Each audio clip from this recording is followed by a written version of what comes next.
बच्चों, स्वागत है आपका हमारा इस वीडियो लेक्चर में। और आज हम पढ़ेंगे equations of motion by graphical method. Basically हम इस लेक्चर में अब करेंगे क्या? इस लेक्चर में हम करेंगे डेरिवेशन। डेरिवेशन करेंगे। किसकी डेरिवेशन करेंगे? इक्वेशंस की डेरिवेशन करेंगे। कौन सी इक्वेशन की डेरिवेशन करेंगे? Equations of motion.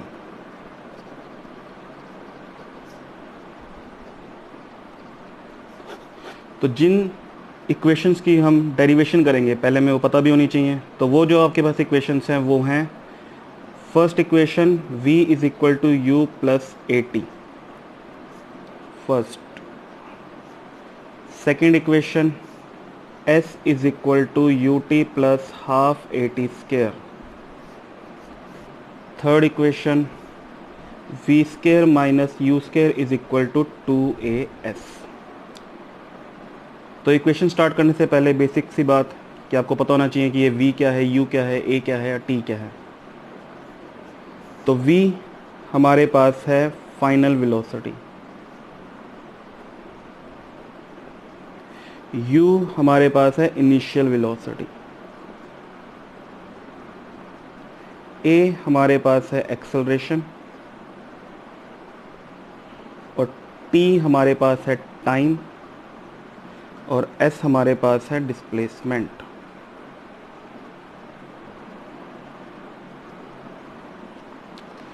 तो क्योंकि ये डेरिवेशन है, मैथमेटिक पार्ट्स में बहुत सारा होगा, तो बेटर अंडरस्टैंडिंग के लिए आप अपनी नोटबुक ले सकते हैं, पेन ले सकते हैं और साथ के साथ लिखते भी रहो। जैसे जैसे मैं बोल रहा हूँ वैसे वैसे बोलने की कोशिश करो, नोटबुक में लिखने की कोशिश करो, उससे आपको ज़्यादा अच्छे से रिजल्ट समझ में आएगा। तो चलिए स्टार्ट करते हैं। हमारा टॉपिक है equations of motion by graphical method. तो ग्राफिकल मेथड को और समझ लेते हैं कि बाय यूजिंग ग्राफ हमें जो डेरिवेशन ड्राइव करनी है, ड्राइव इक्वेशंस बाय ग्राफ, तो इसीलिए इसे ग्राफिकल मेथड कहा जाता है।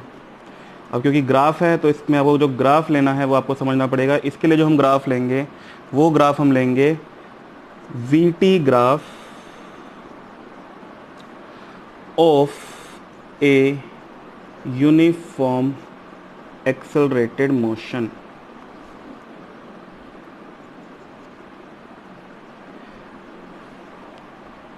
VT graph of a uniform accelerated motion.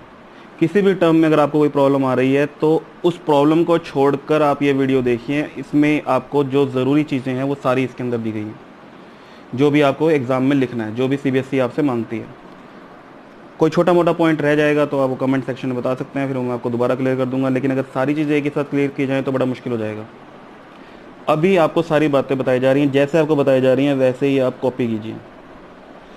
हमें क्या करना है? ड्राइव करनी है इक्वेशंस ग्राफिकल मेथड से। ग्राफिकल मेथड का मतलब होता है कि हमें ग्राफ चाहिए। तो ग्राफ किसका चाहिए? हमें वीटी ग्राफ चाहिए, यूनिफॉर्म एक्सेलरेटेड मोशन का। अब ये बहुत सारे अलग अलग टाइप के होते हैं, सारे के सारे आपको अभी डिस्कस नहीं करना है। अभी सिर्फ और सिर्फ आपको VT graph of a uniform accelerated motion का चाहिए। और वो ग्राफ कैसे ड्रॉ होता है अब आप वो देख लीजिए। सबसे पहले ये समझ लीजिए वी टी का मतलब क्या होता है। वी का मतलब होता है वेलोसिटी और टी का मतलब होता है टाइम। यानी कि आपको we t graph means velocity time graph चाहिए। और किस कंडीशन का चाहिए? जब इनिशियल वेलोसिटी आपकी ज़ीरो ना हो। Initial velocity must not be equal to zero. देखिए कैसे ग्राफ XYZ, हमें सिर्फ ये वाला पॉजिटिव वाला पोर्शन चाहिए तो सिर्फ पॉजिटिव वाला बनाया। अगर आप यहाँ से इसे ऐसे कर दोगे तो एक पूरा ग्राफ बन जाता है। तो हमें ये नहीं चाहिए, हमें सिर्फ पॉजिटिव वाला पार्ट चाहिए, तो इसलिए ड्रॉ किया। तो ये बन गया आपके पास ग्राफ। नॉर्मली यहाँ पर एक्स एक्सिस होता है, यहाँ पर वाई एक्सिस होता है। तो इस एक्स एक्सिस और वाई एक्सिस का भी कोई मतलब नहीं है। बस आप ये ध्यान रखना कि वाई एक्सिस पर आपको लेनी है वेलोसिटी और एक्स एक्सिस पर लेना है आपको टाइम। तो ये बन जाता है आपका वीटी ग्राफ। अब इस वीटी ग्राफ के अंदर जो कंडीशन अप्लाई करनी है वो अप्लाई करनी है, u is must not be equal to zero. अब ये कैसे होगा? अगर आप इस ग्राफ को यहाँ से स्टार्ट करोगे तो इस ग्राफ के अंदर आपकी इनिशियल वेलोसिटी ज़ीरो हो चुकी है। यहाँ पर इस पॉइंट पर u भी ज़ीरो है, आपका t भी ज़ीरो है। तो हमें ये वाला ग्राफ नहीं लेना। तो हमें कौन से वाला ग्राफ लेना है? हमें ग्राफ लेना है इस तरह से। ये बनेगा हमारे पास हमारा वीटी ग्राफ। इस ग्राफ को हमें लेना है। तो इनिशियल पॉइंट आपको क्लियर हो गया होगा कि हमें ड्राइव करने के लिए इक्वेशंस को वीटी ग्राफ चाहिए और वीटी ग्राफ हमें ये वाला लेना है। अब इसी ग्राफ के कॉरस्पॉन्डिंग अगर सिर्फ यही रहे तो आप इक्वेशन को ड्राइव नहीं कर सकते, हमें इसके अंदर कुछ चेंजेस करने पड़ेंगे। तो वो कौन से चेंजेस करने हैं अब वो देख लेते हैं। दोबारा से ग्राफ बनाना पड़ेगा। तो ये ग्राफ आपका इस तरह से बन जाएगा। ये आपका वीटी ग्राफ है, वेलोसिटी वीटी ग्राफ। अब जो चेंजेस करने हैं वो चेंजेस कैसे करने हैं, ये चेंजेस आपको हमेशा याद रखने पड़ेंगे, यही वाले करने हैं, इसके अलावा कोई और मत करना। तो क्या चेंज करना है, आपको इस पॉइंट से एक परपेंडिकुलर ड्रॉ करना है एक्स एक्सिस पर, और इस पॉइंट से आपने इस तरह से मीट करना है। अब इसे लेबलिंग करनी है, इसको हम लेबल कर लेते हैं O A B C D. ये आपको कंस्ट्रक्शन करनी पड़ेगी इसके अंदर, बहुत ज़रूरी कंस्ट्रक्शन है। दोबारा देख लेना, आपका ग्राफ यहाँ से स्टार्ट हुआ था इस पॉइंट से, और आपको इस ग्राफ को इस ग्राफ में कन्वर्ट करना है। सिंपली दो परपेंडिकुलर लाइन ड्रॉ करनी है और कुछ नहीं करना, और लेबलिंग करनी है ओ ए बी सी डी। अब इसके अंदर आपको ये बताना पड़ेगा कि ओ ए किस चीज़ को डिनोट करता है। तो ओ ए हमारा डिनोट करता है यू को, यहाँ लिख लेते हैं O A denotes to u. O D which is equal to A C, ये आपका डिनोट करता है टी को, टाइम को।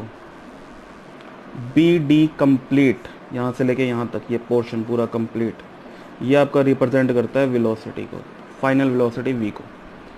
इनिशियली यहाँ पर थी, finally complete, final velocity v को। तो इसमें एक पोर्शन यूज़ होगा, उसको हम अभी डिस्कस कर लेते हैं, फिर बाद में हमें प्रॉब्लम नहीं होगी। तो अगर हमें बी सी की वैल्यू निकालनी है तो वो क्या होगी।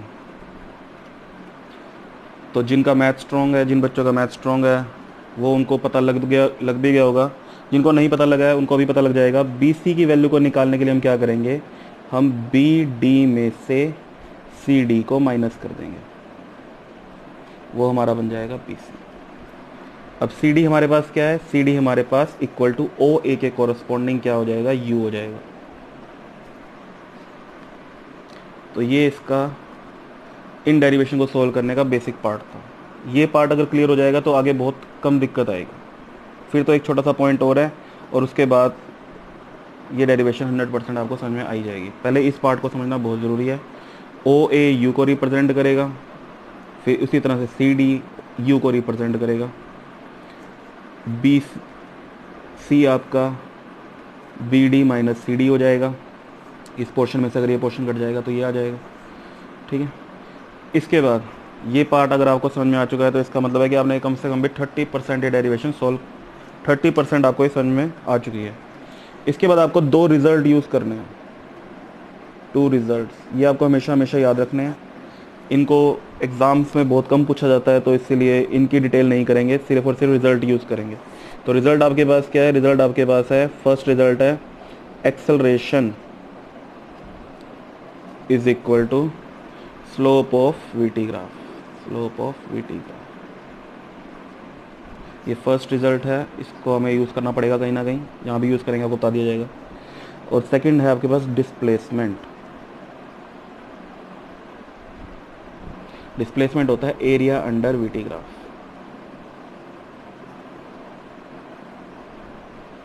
एरिया अंडर वीटी, ये दो रिजल्ट आपने याद रखना है। इन दो रिजल्ट के हेल्प से, इस ग्राफ की हेल्प से आपकी डेरिवेशन बहुत इजीली सॉल्व हो जाएगी। उसके बाद सिर्फ आपको थोड़ी सी अंडरस्टैंडिंग चाहिए और कुछ ज़्यादा नहीं चाहिए। एरिया अंडर वीटी ग्राफ का मतलब क्या होता है, समझने की कोशिश करो कि आपके पास कोई वीटी ग्राफ दिया हुआ है लाइक दिस, सपोज करो कोई भी ग्राफ है, मान लो ये वाला ग्राफ। तो इसका एरिया अंडर वीटी ग्राफ का मतलब क्या होता है कि आप दोनों पॉइंट से परपेंडिकुलर ड्रॉ करोगे। इस पॉइंट से परपेंडिकुलर ड्रॉ हो चुका है, इस पॉइंट से भी परपेंडिकुलर ड्रॉ करोगे और इसको इस तरह से शेड कर दोगे। अब यानी कि इसको आपको इस शेडेड पोर्शन का एरिया निकालना है।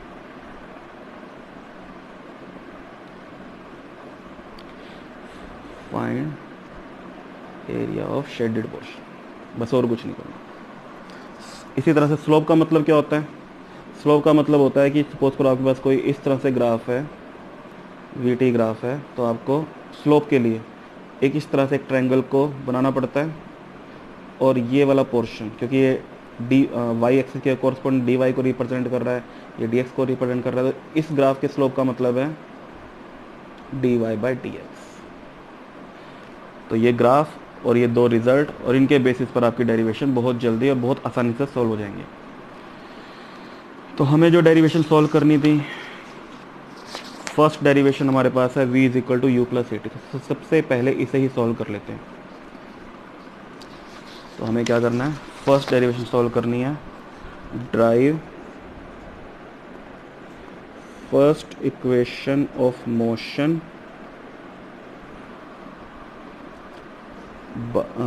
फ्रॉम वी टी ग्राफ, ठीक है। और ये एक और नाम से आता है equation of velocity time relationship या रिलेशन।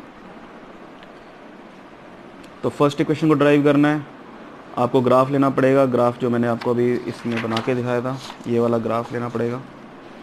तो इसके कोरस्पॉन्डिंग हमें क्या करना है, हमें फर्स्ट इक्वेशन ड्राइव करनी है। फर्स्ट इक्वेशन हमारे पास है v is equal to u plus a t. अब स्टार्टिंग पॉइंट आपको याद रखना पड़ेगा, उसके बाद बिल्कुल कॉमन है। तो स्टार्टिंग पॉइंट आपके पास है फर्स्ट रिजल्ट हमारा। फर्स्ट रिजल्ट हमारे पास क्या था, acceleration is equal to slope of v t graph. तो एक्सेलरेशन को हम एज इट इज लिखेंगे a। अब बारी आ गई slope of v t graph. Slope of v t graph जैसे मैंने आपको यहाँ पे समझाया था, कोई अगर आपके पास ग्राफ है तो उस ग्राफ के कोरस्पॉन्डिंग आपको d y by d x की वैल्यू लेनी है। अब इस ग्राफ के कोरस्पॉन्डिंग हमें d y by d x लेना। अब ये ग्राफ है, अब इस ग्राफ के according d y by d x. अब इसके लिए आपको क्या करना पड़ेगा, इसको आपको इस ग्राफ की, यानी जो हमारा पहले वाला ग्राफ था, इसकी हेल्प लेनी पड़ेगी। कैसे, जो मैंने आपको यहाँ पे बना के दिखाया था, देखो ये स्ट्रेट लाइन है, इस स्ट्रेट लाइन के कोरस्पॉन्डिंग आपको ये बनाना, और ये बन जाएगा आपका d y by d x, यानी कि आपको ये d y by d x लेना। अब इस मेन ग्राफ हमारे पास ये है, लेकिन हम इसके अकॉर्डिंग शायद ना कर पाएँ। इस ग्राफ के अकॉर्डिंग आपको समझ में आ गया होगा कि क्या करना गया है। तो इसके according d y by d x आपका क्या जा रहा है, बी सी बाई ए सी। अब बी सी की वैल्यू ये रही आपके पास, B D minus C D divide by A C. B C B D minus C D, ठीक है। तो वो यहाँ पर अगर आप इनकी वैल्यू को लेकर चलोगे, ये बी डी की वैल्यू आपके पास है वी, सी डी की वैल्यू आपके पास आई थी यू, और ए सी की वैल्यू आपके पास है टी। तो ये आपका बन गया a is equal to v minus u by t. अब क्या करना है, जस्ट क्रॉस मल्टीप्लाई करना है, क्रॉस मल्टीप्लाई। तो क्रॉस मल्टीप्लाई जब आप करोगे, आपको दिख रहा है कि यहाँ पर आ जाएगा A T V minus you. अब जस्ट आपको इसमें क्या करना है, रीअरेंजमेंट करनी है। रीअरेंजमेंट करके आपका ये u यहाँ पर आ जाएगा, जिससे बन जाएगा u plus a t is equal to v, और ये दोनों आपस में रीअरेंज कर दो, तो ये बन जाएगा v is equal to u plus a t. तो ये आपकी first equation of motion complete हो गई है। चलिए अब सेकंड इक्वेशन पे चलते हैं, which is s is equal to u t plus half a t square. अब हमें इस डेरिवेशन को सॉल्व करना है, तो लिख लीजिए इसके लिए ड्राइव, क्योंकि ये ज़रूरी नहीं है कि तीनों इकट्ठी आएंगी, कई बार सिंगल सिंगल में भी आ जाती हैं। जैसे सपोज करो आपके पास एक क्वेश्चन आ जाएगा, drive second equation of motion from we t graph, या तो ये आ सकता है, या फिर आपके पास आ सकता है drive equation of position time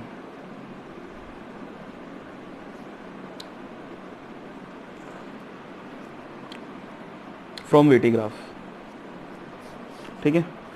तो अब इसके लिए क्या करेंगे, हमें फिर से ग्राफ बनाना पड़ेगा। मेरे पास ग्राफ बना हुआ पड़ा है, तो हम ऐसे को यूज़ कर लेता हूँ। और इसके लिए जो हमें रिजल्ट यूज़ करना है, वो हमें सेकंड रिजल्ट यूज़ करना है, यूज़ सेकंड रिजल्ट। और सेकंड रिजल्ट हमारे पास क्या था? सेकंड रिजल्ट हमारे पास था displacement is equal to area under VT graph. अब हमें क्या करना है? एरिया अंडर वीटी ग्राफ, जो वीटी ग्राफ हमें दिया हुआ है उसके अंडर एरिया करना है। कैसे? जैसे मैंने आपको पहले समझाया था, जैसे आपके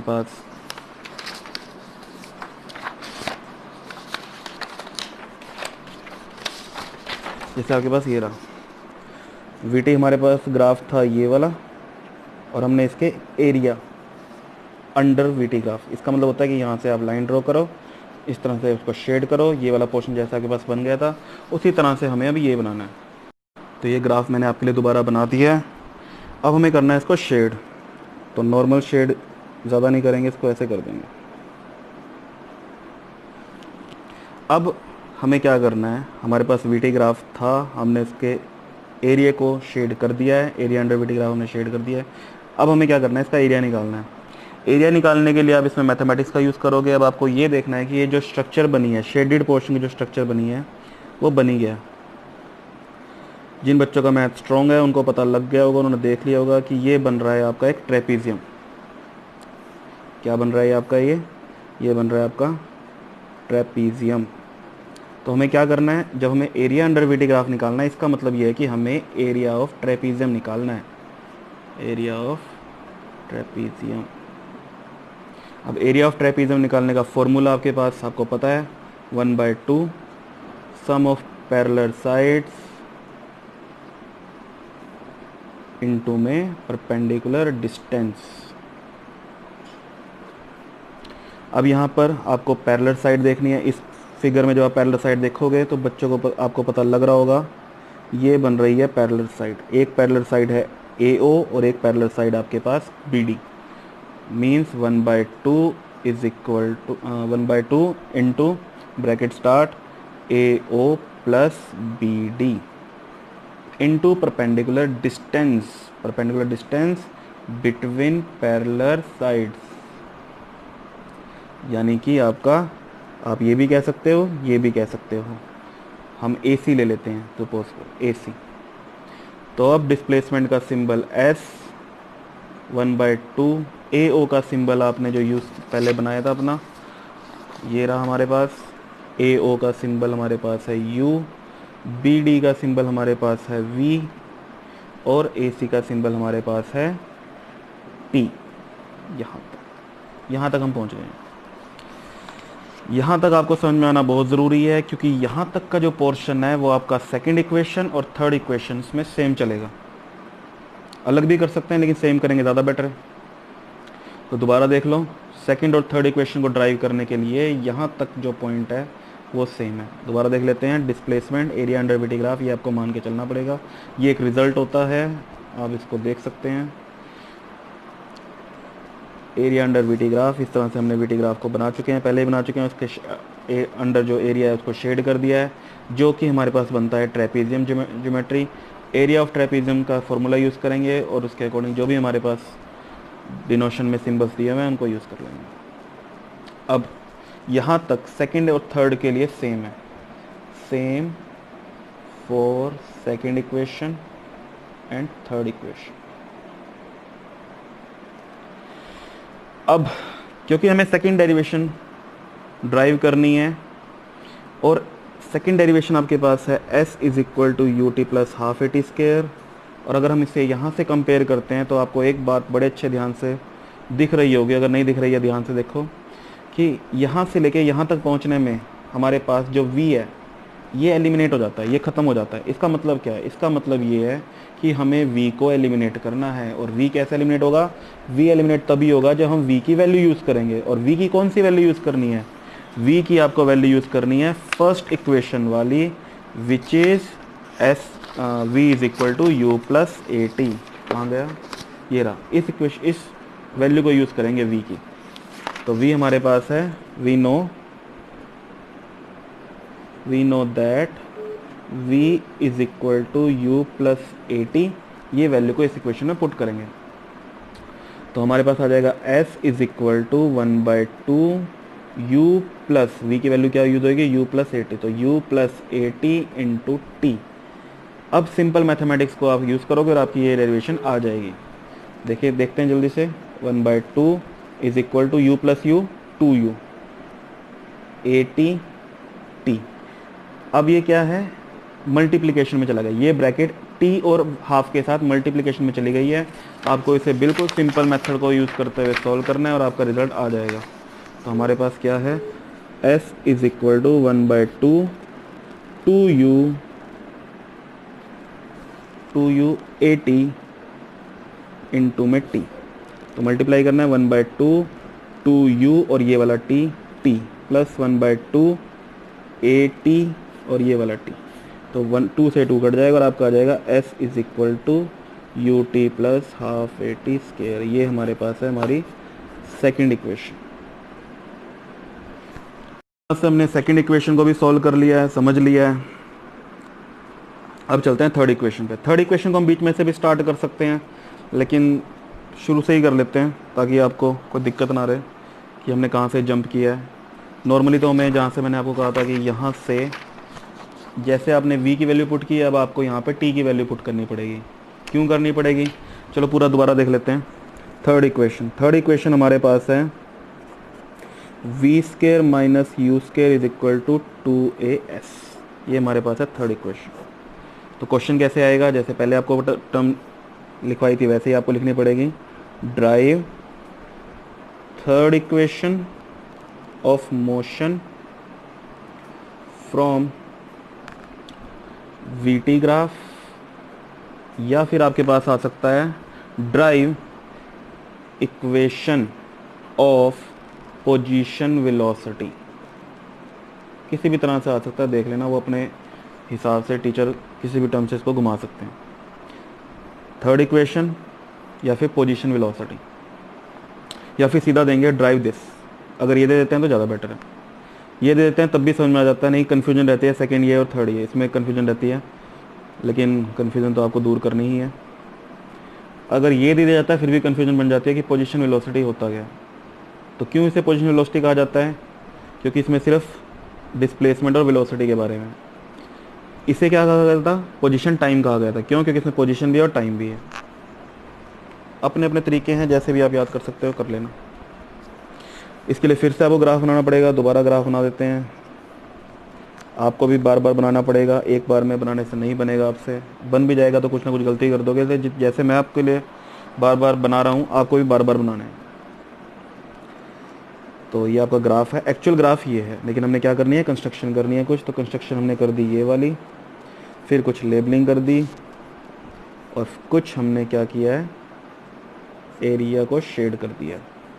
क्यों किया है, क्योंकि इसके अंदर भी सेम रिजल्ट यूज होगा आपका। Displacement is equal to area under VT graph.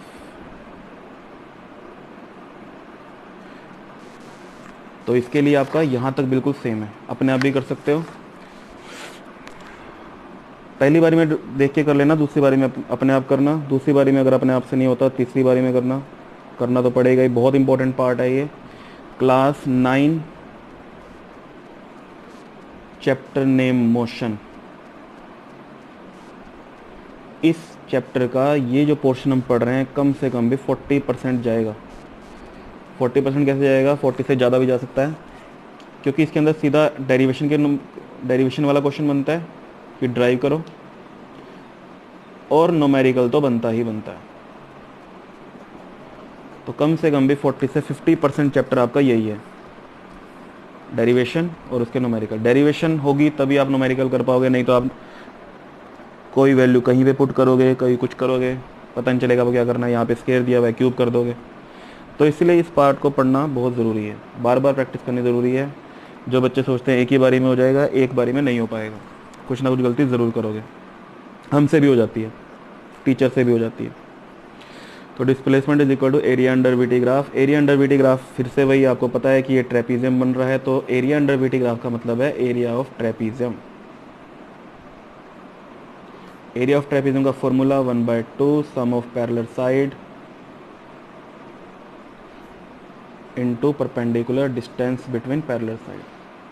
जो कि आपका सीधा आ जाएगा 1/2 AO plus BD into t.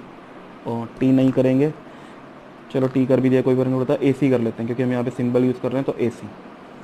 अब वैल्यू पुट कर देते हैं 1/2 U plus V into T. तो आ गए ना सेम उसी पॉइंट पे, देखो S is equal to 1/2 U plus V into t, और हम यहाँ पर भी आ गए S is equal to U 1/2 U plus V into t. अब यहाँ पे क्या करना है, अब हमें यहाँ पर जिस तरह से हमने यहाँ पर v की वैल्यू पुट करी थी u प्लस AT, क्यों करी थी, क्योंकि हमें अपने रिजल्ट में से, इस इक्वेशन में से चलने पर अपने रिजल्ट तक पहुँचने के लिए हमें v को एलिमिनेट करना था। उसी तरह से यहाँ से लेकर यहाँ तक पहुँचने में हमें t को एलिमिनेट करना है, क्योंकि यहाँ पे t है लेकिन हमारे जो हमें चाहिए रिजल्ट उसमें t नहीं है। तो क्या करना पड़ेगा, t की वैल्यू पुट करनी पड़ेगी। t की वैल्यू पुट कहाँ से करेंगे, फर्स्ट इक्वेशन से ही करेंगे। We know v is equal to u plus AT, यहाँ से t की वैल्यू यूज़ करेंगे। कैसे करेंगे, v माइनस यू बाई ए, ये बन गया आपके पास t। दो स्टेप में होगा, ये कैसे होगा, v माइनस यू AT, अब a क्या आ जाएगा, डिवाइड में आ जाएगा। तो ये हो गई t की वैल्यू। अब इस t की वैल्यू को हमें यहाँ पर प्लेस करना है। तो s is equal to 1/2 u plus v, t की वैल्यू है हमारे पास v minus u by a. यहाँ तक पहुँचने के बाद मैथमेटिक्स आपका है और मैथमेटिक्स को बड़े ध्यान से यूज़ करना है। कैसे यूज़ करना है, देखो ध्यान से, यहाँ पर आपके पास है u प्लस वी और यहाँ पर आपके पास है v माइनस यू। तो हम इसे यहाँ पर चेंज कर सकते हैं। हम यहाँ पर चेंज कर देंगे, v को पहले लिखेंगे, u को बाद में लिख देंगे। कोई प्रॉब्लम वाली बात आपको नहीं होनी चाहिए।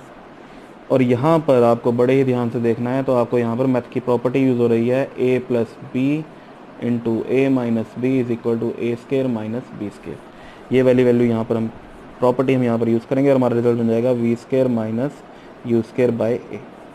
2a मल्टीप्लाई हो जाएगा, तो v square minus u square by 2a, cross multiply करेंगे, क्रॉस मल्टीप्लाई एंड रीअरेंजमेंट।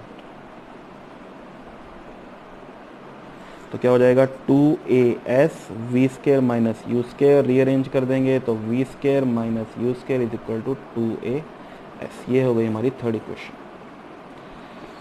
तो आई होप कि आपको ये फर्स्ट सेकंड थर्ड इक्वेशंस आपको याद हो गई होंगी। एक बारी में याद नहीं होती हैं, समझते हैं इस बात को, मैं भी समझता हूँ। तो आप जितनी बार इसकी प्रैक्टिस कर सकते हो इसी करो, और आपको करनी ही पड़ेगी, क्योंकि अगर आपको first chapter of physics 9th class motion chapter को कवर अप करना है तो ये वाला पोर्शन आपको करना ही पड़ेगा, क्योंकि ये पोर्शन कम से कम भी 50% के अराउंड जाता है। एक क्वेश्चन डेरिवेशन का और एक क्वेश्चन न्यूमेरिकल का 101% आने के चांसेस हैं। उसके बाद इस चैप्टर में छोटी मोटी बातें हैं, वो हम कभी और डिस्कस कर लेंगे और ये चैप्टर पूरी तरह से ख़त्म हो जाएगा। तो आशा करता हूँ कि आपको ये लेक्चर समझ में आया होगा। लेक्चर पढ़ते समय नोटबुक और पेन से आपको भी प्रैक्टिस करनी पड़ेगी, जैसे मैं कर रहा हूँ, उसके अलावा नहीं हो पाएगा।